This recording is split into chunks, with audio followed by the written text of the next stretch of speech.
Stu Smith does this all the time. DSA is already plotting its 2027-2028 power grab. DSA MPC member Sidney Carlson White was on tonight's DSA difference call, telling chapters to start preparing now for 2027 and 2028 elections. DSA thinks in years and decades, not news cycles. DSA is not resting on its laurels. Its national leadership is already thinking about the next campaign cycle, the next slate of candidates, and how to use national infrastructure to make those candidates more disciplined, more fearless, and more aligned with the DSA's Workers Deserve More program, which I exposed last month. Like, should be thinking about can you, dude, when you present yourself in opposition, right? If you are someone whose job is to like expose what the Democratic Socialists of America are working on, and your expose shows that the goals are, the expose that you're conducting shows that the goals are to highlight the needs of the working class, and that's your North Star. That's what your advocacy is about. Or maybe that's your red star. Okay? You don't come across like the good guys in this story.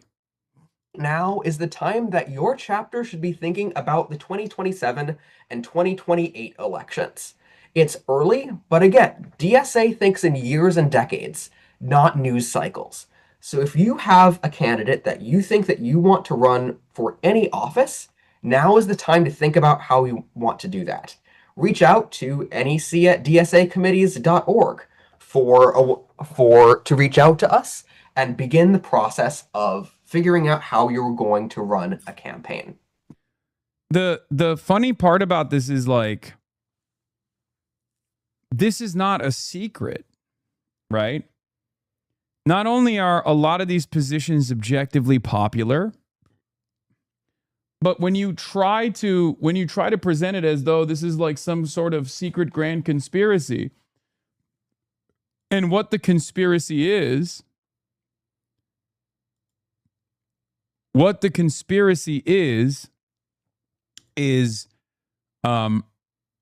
objectively popular policies that have broad popular support across the board, across party lines, then all you're doing is highlighting. You're not exposing anything. You're highlighting.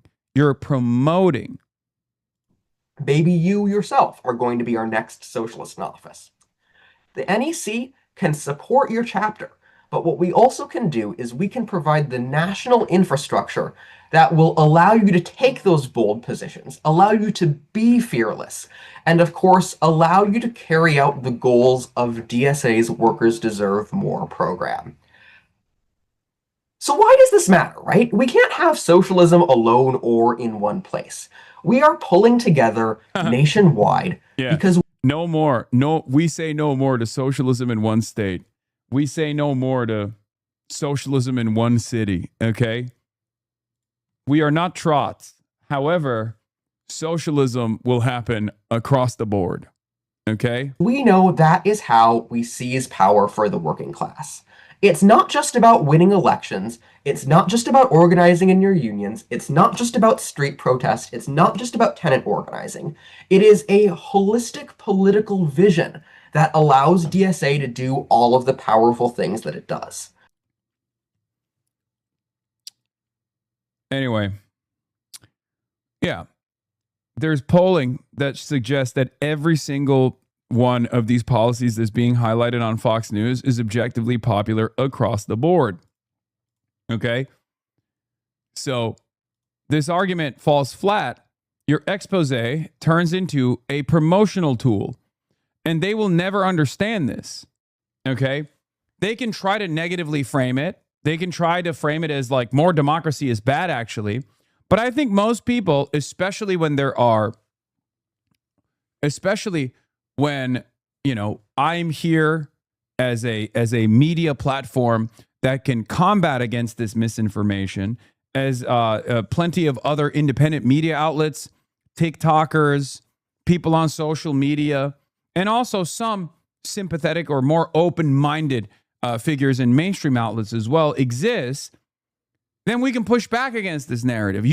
Whenever you try to like negatively frame every criticism of Israel as anti-Semitism, for example, we can push back. And when we continue doing that over and over again, people end up understanding it. People end up internalizing it. So when you actually call someone who is an outspoken critic of Israel an anti-Semite or a terrorist, most people look at that and go, oh, here we go again. It softens the impact of this otherwise previously very powerful accusation. Okay?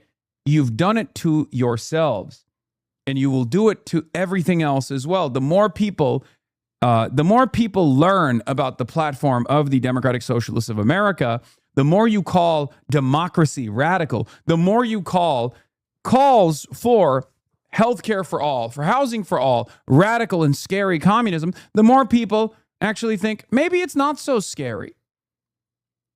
You end up diluting the salience or the significance of this accusation.